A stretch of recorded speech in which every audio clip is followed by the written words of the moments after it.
Welcome aspirant. सो आज हमारा day 5 है एंथ्रोपोलॉजी सीरीज में एंड हमें आज जो टॉपिक कवर करना है वो है biochemical methods and immunological.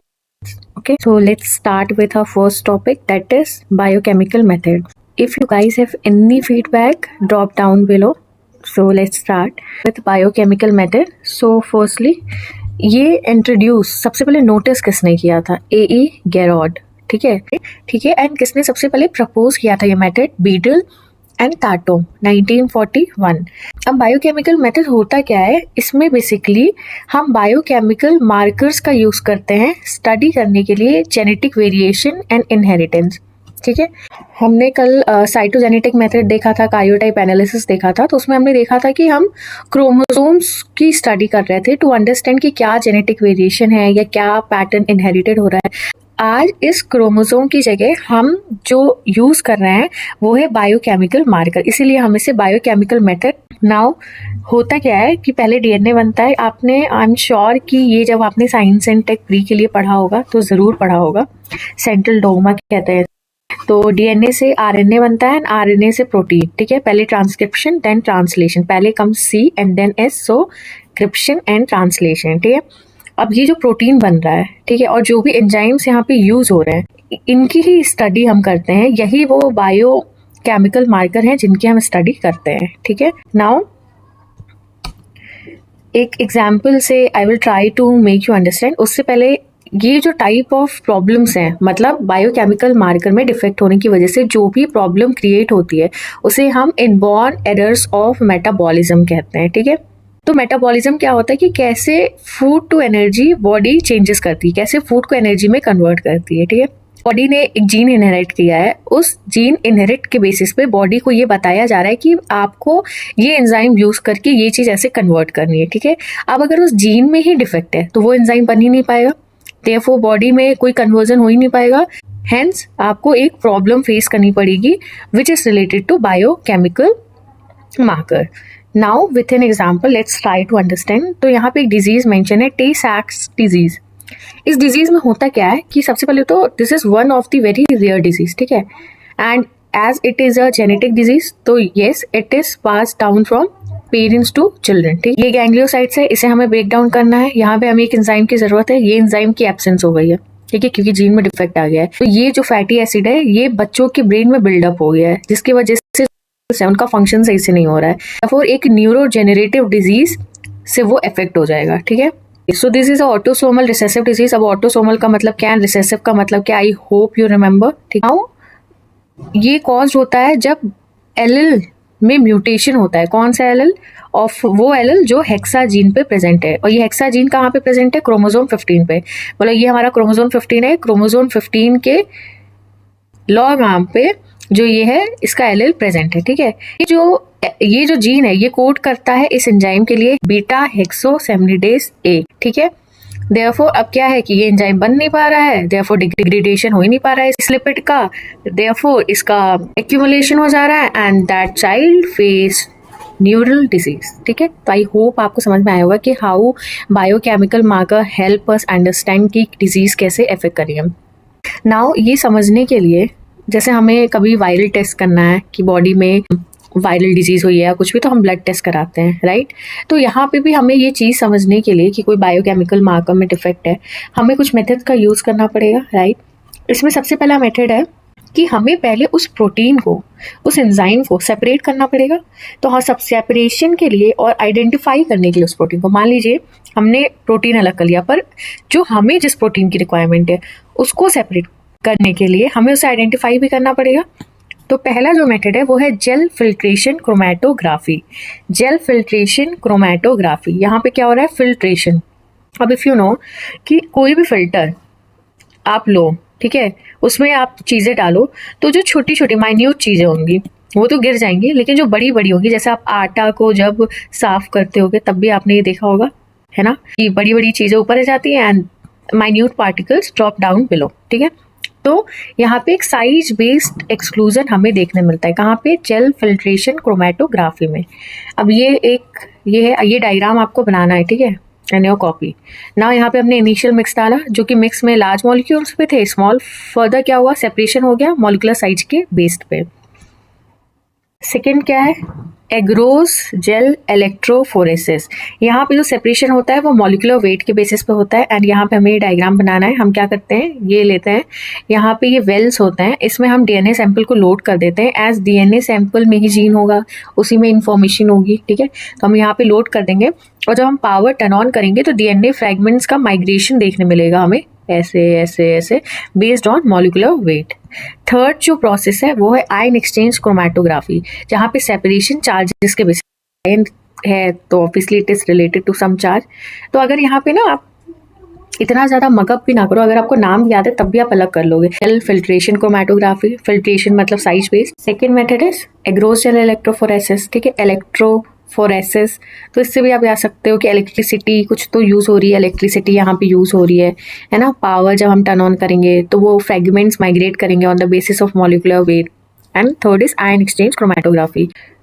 Okay, now अब हमने इन्हें सेपरेट कर दिया, आइडेंटिफाई कर दिया, तो अब हमें एनालिसिस करना पड़ेगा उन अमाइनो एसिड्स का।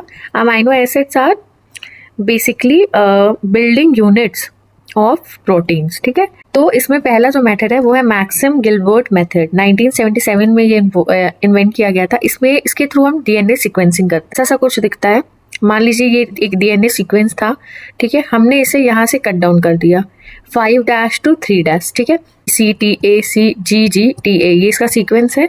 हमने यहाँ पे क्लीवेज कर दिया एंड फर्दर हमने इसे एनालाइज किया, ठीक है। दूसरा मेथड है southern blotting, northern blotting and western blotting. इसमें क्या करते हैं, हम डीएनए आरएनए प्रोटीन को अलग अलग कर लेते हैं और फिर उनकी ब्लॉटिंग करते हैं ऑन नाइट्रोसेलुलोज फिल्टर, मतलब ये ऐसा फिल्टर सा होता है, उस पर हम ब्लॉटिंग करते हैं, ठीक है। नाउ कंक्लूजन क्या लिखेंगे हम कि ये जो मेथड्स हैं ये वाइडली यूज किए जाते हैं इन्वेस्टिगेट करने के लिए डिजीजेस को जो मेटाबॉलिक डिसऑर्डर से होते हैं, ठीक है। तो आई होप आपको समझ में आया होगा कि क्या होता है। Now immunological method, if you know about immune system, तो इस मेथड में हम इम्यून सिस्टम के जेनेटिक बेसिस को स्टडी करने की कोशिश करेंगे। मतलब ऑब्वियसली अब इम्यून सिस्टम से भी जुड़ी इन्फॉर्मेशन एक इंसान इनहेरिट कर रहा है, तो if a person in inheriting that information, उस जीन में अगर फर्दर डिफेक्ट आ जाए तो ऑब्वियसली हम उसे भी यूज कर सकते हैं समझने के लिए कि उससे क्या जुड़ी diseases and all. Study of genetic basis of immune response, this branch was emerged during 1980s and इसे हम इम्यूनोजेनेटिक्स बोलते हैं। Alright, this is your body, ठीक है, यू आर समवेयर, ठीक है, there is this cold virus, cold common cold का virus, ठीक है, क्योंकि ये पास थ्रू होता है ब्रीदिंग एयर, तो ये आपने जब इनहेल किया तो आपने इनहेल कर लिया इस वायरस को, ठीक है। After few day you felt कि आपको फीवर आ रहा है, ऐसा क्यों हुआ? ये जो बाहर से सब्सटेंस आपकी बॉडी में गया ये एंटीजन है, फॉरेन मटेरियल, ठीक है।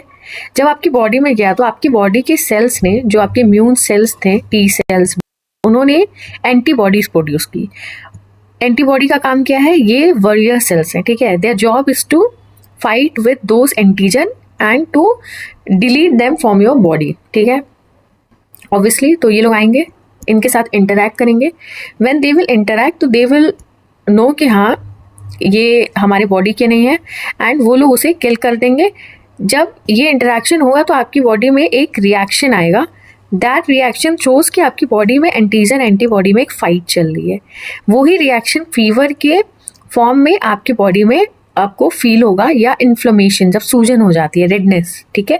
ऑल्सो कभी कभी बॉडी जब रियलाइज नहीं कर पाती है, एंटीबॉडीज रियलाइज नहीं कर पाते हैं, डिफ्रेंशिएट नहीं कर पाते एंटीजन और हमारे खुद के बॉडी के सेल्स में, उस टाइम पे जो डिजीज होती है या डिसऑर्डर होता है हम बोलते हैं उसे ऑटो इम्यून डिसऑर्डर, जैसे कि आर्थराइटिस, ठीक है।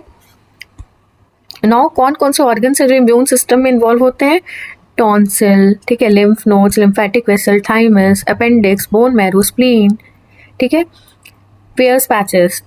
ओके, सो लिम्फोसाइट्स क्या होते हैं, ये स्मॉल वाइट ब्लड सेल्स होते हैं जो ह्यूज रोल प्ले करते हैं डिफेंड करने में अगेंस्ट डिजीज। ये दो मेन सेल्स से बने होते हैं, बी एंड टी। बी का काम है एंटीबॉडीज बनाना, ठीक है, एंड सी का काम है टी का काम है बी की मदद करना एंड हेल्प करना डिस्ट्रॉय करने में इन सेल्स को, ठीक है। तो ये जो होगा ये ह्यूमोरल मीडिएटेड इम्यूनिटी है एंड सेल मीडिएटेड इम्यूनिटी है, ठीक है। थाइमस क्या है, थाइमस स्मॉल ऑर्गन है जो लोकेटेड है बिहाइंड ब्रेस्ट बोन, वहां पे जहां आपके टी सेल्स मैच्योर्स होते हैं, T means thymus, so T cells का मैच्योरेशन कहाँ होता है, थाइमस में, ठीक है। Bone marrow, bone marrow yellow tissue है जो सेंटर में है हमारे बोन्स के, हमारे बोन के, जो हमारा बोन होता है उसके सेंटर में एक येलो टिश्यू होता है, ठीक है, एंड यही वाइट ब्लड सेल्स बनाती हैं that are destined to become lymphocytes, ठीक है। आरबीसी सुना होगा, रेड ब्लड सेल, डब्ल्यूबीसी सुना होगा, व्हाइट ब्लड सेल। इन व्हाइट ब्लड सेल का रोल इम्यूनिटी में है, ठीक है, आरबीसी का नहीं है। लॉ लिम्फ नोड्स जो होते हैं वो बीन शेप्ड स्ट्रक्चर होते हैं जो उन सेल को स्टोर करते हैं जो फाइट करते हैं infection and disease. When you have an infection your lymph nodes get large and feel sore. Basically क्या है कि कहाँ पे बन रहा है, बोन मैरो में। मैच्योर कहाँ हो रहा है, थाइमस में, ठीक है, एंड लिम्फ नोड्स से रिलीज हो रहा है। आपको क्या होता है, कभी कभी if you have some infection और समथिंग, आप किसी डॉक्टर के पास गए तो वो ना आपका अलग अलग जगह पैल्पेट करके चेक करने की कोशिश करते हैं that if your lymph nodes are palpable और नॉट। अगर ऐसा होता है तो डेट मीन्स कि your body is going through some infection. Spleen, the largest lymphatic organ in the body, ठीक है, it contains white blood cells that fight with the disease. It also helps control the amount of blood in your body. अब जो immunity होती है वो दो तरीके की होती है, one is active and another one is passive. Passive वो होती है जिसमें हम डायरेक्ट एंटीबॉडीज डाल देते हैं बॉडी में, जैसे कि टिटनेस, ठीक है, टिटनेस में जो हम टिटनेस की वैक्सीन लगवाते होंगे, दैट इज पैसिव, ठीक है। एक्टिव इम्यूनिटी समथिंग जिसमें हम इनडायरेक्टली इन्फेक्ट करवा के बॉडी को फर्दर बॉडी खुद से एंटीबॉडी प्रोड्यूस करती है। जैसे कि आपने कोविड में वैक्सीन लगवाया होगा, कोवैक्सीन और समथिंग, उस टाइम पे जो बॉडी थी वो एंटीबॉडी प्रोड्यूस की होगी, ठीक है, तो वो उस टाइम पे बॉडी को उस प्राइमरी इन्फेक्शन से बॉडी में मेमोरी सेल्स फॉर्म हो गए होंगे, ठीक है। जब दूसरी बार कोविड आएगा तो बॉडी को देखते ही उससे याद आ जाएगा कि अरे इससे तो मैंने पहले भी लड़ा है, so let's again fight with it, ठीक है, विथ मोर पावर, राइट, ठीक है। Okay, so these are the basic 2 topics जो आपको याद रखना है। आई होप आपको समझ आया हो एंड थैंक यू।